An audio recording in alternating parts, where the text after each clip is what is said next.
Breaking news, Janine at Paulo, nagpapatalbugan nga ba?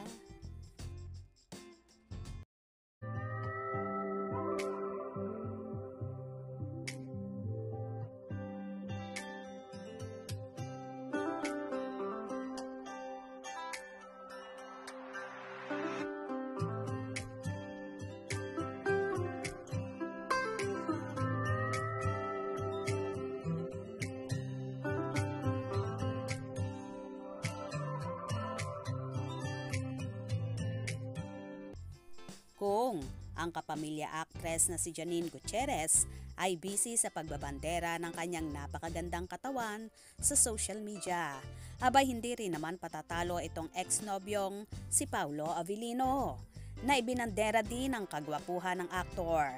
Ilan lang kasi ang binata sa new ambassadors ng Hyundai Motors Philippines, kasama rin niya dito sina Sara Geronimo, Piolo Pascual at Kim Chiu.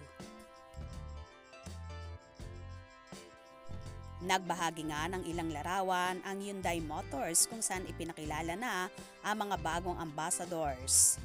May video naman na kumalat si Paulo kung saan kitang-kita naman ang kagwapuhan ng aktor at tila blooming na blooming.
Hindi rin naman maiwasan at madamay sa naging hiwalayan ng paunin ang leading-lady ni Paulo na si Kim Chiu dahil sila nga ang magkasama at magkatambal sa second serye nila, ang hit K-drama at Filipino adaptation, ang What's Wrong with Secretary Kim. Ini-issue rin si Kimi na isa siya sa dahilan kung bakit naghiwalay ang paunin noon, na una pa man na pumutok na nagkahiwalay nga ang magkasintahan at muli nga itong nagkabalikan. Ngayon nga ay totally split na naman ayon kay OG Diaz. Well, kung di na talaga magkakaayos ang paunin, move on na lang ang lahat at for sure makikita rin nila ang right person para sa kanila.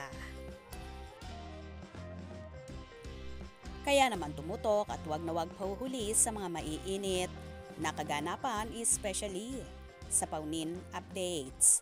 Mga ka-scoop, anong inyong magiging reaction sa bidyong ito? Comment below.